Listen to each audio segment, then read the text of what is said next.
नमस्ते विद्यार्थी मित्रों, आज मैं सप्तशी संकुल में आपका हार्दिक स्वागत करती हूँ। आज की हमारी हिंदी की क्लास में हम कक्षा 7 में जो हमने आगे गद्य पढ़ा था अंदाज अपना अपना, उसका स्वाध्याय लिखेंगे। तो आप अपनी नोटबुक और रबर पेंसिल साथ में रखें और जो प्रश्न मैं यहाँ लिखाऊंगी वह प्रश्न आप अपनी नोटबुक में लिखते जाइए। तो हमारा जो पहला प्रश्न है आप पुस्तक में देख सकते हैं, शब्द सीढ़ियाँ पूर्ण कीजिए। तो यहाँ कुछ सीढ़ियों के तौर पर शब्द दिए गए हैं, तो वह शब्द हमको पूर्ण करने हैं। तो पहला जो शब्द है वह आपके पुस्तक में है भारत, फिर तमाशा, शालीन, नसीब, बहादुर। अब जो शब्द आएगा वह आप लिखेंगे रसना, नाताल, लड़का, कागज, लगन और नगर। दूसरी सीढ़ियाँ दी गई है, उसमें आप लिखिए स्वतंत्रता, जामुन, नमक, कसरत, तलब, बतख, खबर अने रबड़। अब हम दूसरा जो प्रश्न है वह लिखेंगे, दिए गए वर्णों का उपयोग कर शब्द बनाइए। यहाँ पे कुछ वर्ण दिए गए हैं जैसे कि म, र, क, न और य। ये शब्द है, तो ये शब्द पे से आपको उनका उपयोग करके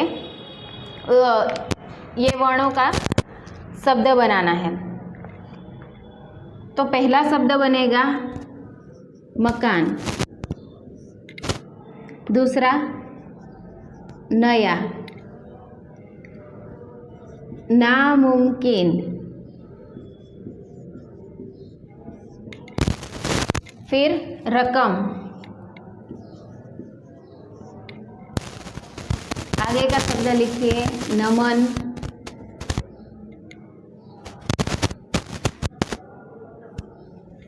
नमक, कमर, यमन, नयन और नरक। ये सारे शब्द आप लिख लीजिए। अब दूसरा जो प्रश्न है वह आप नोटबुक में लिखिए। दिए गए शब्द में से एक एक शब्द हटाइए और सार्थक शब्द बनाइए और उसका अर्थ लिखिए। तो यहाँ पे हमको कुछ शब्द दिए गए हैं, तो वह शब्द उदाहरण के तौर पर आप देख सकते हैं। पहला शब्द भूचाल, भूचाल का अर्थ होता है भूकंप। तो वहाँ से हम भूल शब्द, जो आगे का शब्द और पीछे का जो वर्ण है वो मिलाकर भूल शब्द बनता है। भूल यानी उनका अर्थ होता है खामी और गलती। वैसे दूसरा जो वर्ण लेंगे हम पहला भू, तो उनका अर्थ होता है भूमि। इस तरह हम दोराहा, आराम, भारत और विवाद, इन चारों शब्दों का जो वर्ण है वह हटाकर उनका शब्द बनाएंगे। तो दोराहा का मतलब होता है कि जहाँ दो राहें मिलती हो। शब्द का अर्थ होता है जहाँ दो राहें मिलती हो उसे दोराहा कहते हैं। फिर हम आगे का वर्ण और पीछे का वर्ण यानी कि दो और हा, दोहा, दो शब्द मिलाएंगे तो दोहा शब्द बनेगा। तब उनका अर्थ जो होता है वह होता है एक छंद, दोहा यानी एक छंद। अब उनका जो आगे का जो वर्ण है वह लेंगे तो दो शब्द बनेगा। दो यानी एक संख्या, ठीक है। अब आराम, यहाँ पे आराम शब्द है दूसरा, तो आराम, तो यहाँ से आ और रा, ठीक है। आरा का मतलब होता है लकड़ी काटने का औजार। यहाँ आराम यानी विश्राम, और ये लकड़ी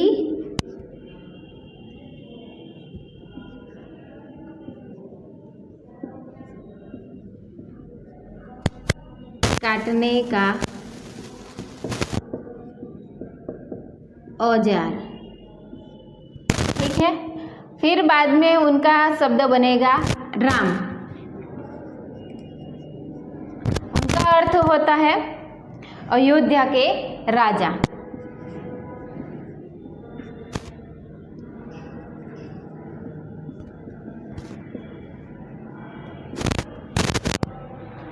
अब हमारा जो तीसरा शब्द है वह है भारत। भारत यानी देश, उनका अर्थ होता है देश। तो यहाँ से हम भा और यहाँ से हम त लेंगे तो भात। आगे का जो वर्ण है भा और पीछे का जो वर्ण है त, तो उनका शब्द बनेगा भात। भात यानी पका हुआ चावल।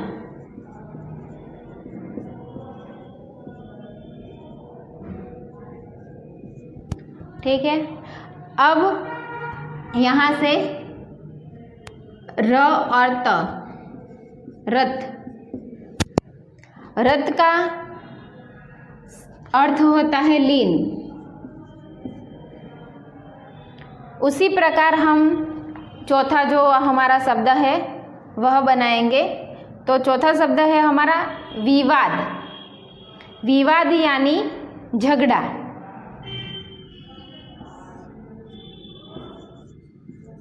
विवाद, झगड़ा। अब विवाद का दूसरा शब्द बनेगा वाद। वाद यानी मत, ठीक है। आप अपना नोटबुक में ये लिख लीजिए। अब आगे का जो प्रश्न है, प्रश्न 4, दिए गए वाक्य में से शब्द चुनकर नए वाक्य बनाइए। यहाँ पे कुछ शब्द दिए गए हैं, उनसे नए शब्द हमको बनाने हैं। तो आपकी पुस्तक में शब्द दिए गए हैं। काजल ने देखा कि बिल्ली कुर्सी के नीचे बैठकर रोटी खा रही है। उसी प्रकार हमको उनके कुछ वाक्य बनाने हैं। तो यहाँ पे उदाहरण के तौर पे 2 वाक्य दिए गए हैं, वह आप अपनी नोटबुक में लिखिए। बिल्ली कुर्सी के नीचे है।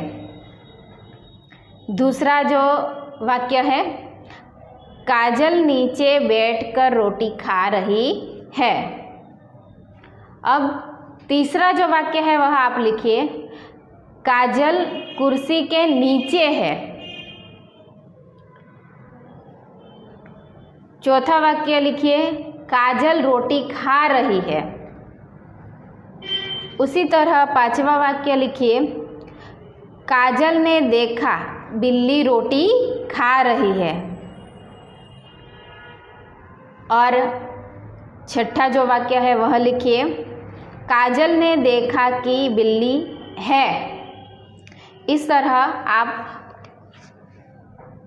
वाक्य बनाएंगे। अब हमारा जो प्रश्न 5 है वह आप नोटबुक में लिखिए। निम्नलिखित परिच्छेद को पढ़िए और रेखांकित शब्दों का लिंग बदलकर परिच्छेद फिर से लिखिए। यहाँ पर आपको एक पैराग्राफ दिया गया है, उस पैराग्राफ में आपको लिंग परिवर्तन करना है। यहाँ पे लिंग बदलना है, जो स्त्रीलिंग का पुल्लिंग हो जाएगा और पुल्लिंग का स्त्रीलिंग हो जाएगा। तो आप यह पैराग्राफ देखिए।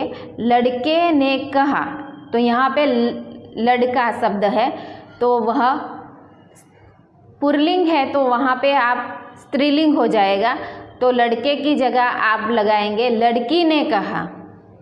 फिर मैं तुम्हें अपने बचपन की घटना सुनाता हूँ, तो यहाँ पे आएगा मैं तुम्हें अपने बचपन की घटना सुनाती हूँ। एक बार मैं जोश में आ गया, तो आपका शब्द यहाँ पे आएगा स्त्रीलिंग है, इसलिए एक बार मैं जोश में आ गई। और एक हिरन का कान तोड़ दिया, तो यहाँ पर हिरन जो शब्द है वह हिरनी हो जाएगी, स्त्रीलिंग हो जाएगा। तो एक बार मैंने हिरनी का कान तोड़ दिया। फिर घोड़ी की पूंछ इतनी जोर से खींची कि उखड़ गई। तो घोड़ी जो शब्द है वह स्त्रीलिंग है, तो वहाँ पे पुल्लिंग हो जाएगा। तो आप घोड़े की पूंछ इतनी जोर से खींची के उखड़ गई। बाद में मैंने मोरनी, मोर जो शब्द है वहाँ पे आप मोरनी लगाएंगे। मोरनी की गर्दन मोड़ दी। और शेर, शेर शब्द है तो शेर की जगह पे आप लगाएंगे शेरनी। शेरनी का मुंह खोलकर उसके दांत तोड़ दिए। आपको यकीन नहीं होता, घटना बिल्कुल सच है। आगे सुनिए, आपको विश्वास हो जाएगा। मैंने ऐसे ही, यहाँ पे हाथी है तो हम लिखेंगे हाथीनी की सूंड पर हाथ रखा कि दुकानदार ने मुझे 2 थप्पड़ मारे और हाथ खींचकर मुझे खिलौनों की दुकान से बाहर निकाल दिया। तो आप इस तरह से लिंग परिवर्तन कर कर यह पैराग्राफ दोबारा अपनी नोटबुक में लिखेंगे। तो यहाँ पे हमारा जो गद्य 10 अंदाज अपना अपना उनका जो स्वाध्याय था, उनके सारे प्रश्न मैंने आपको लिखा है, वह सारे प्रश्न आप अपनी नोटबुक में लिखें और उनका अभ्यास घर पे करिए। तब तक के लिए जय हिंद, जय भारत, अस्तु।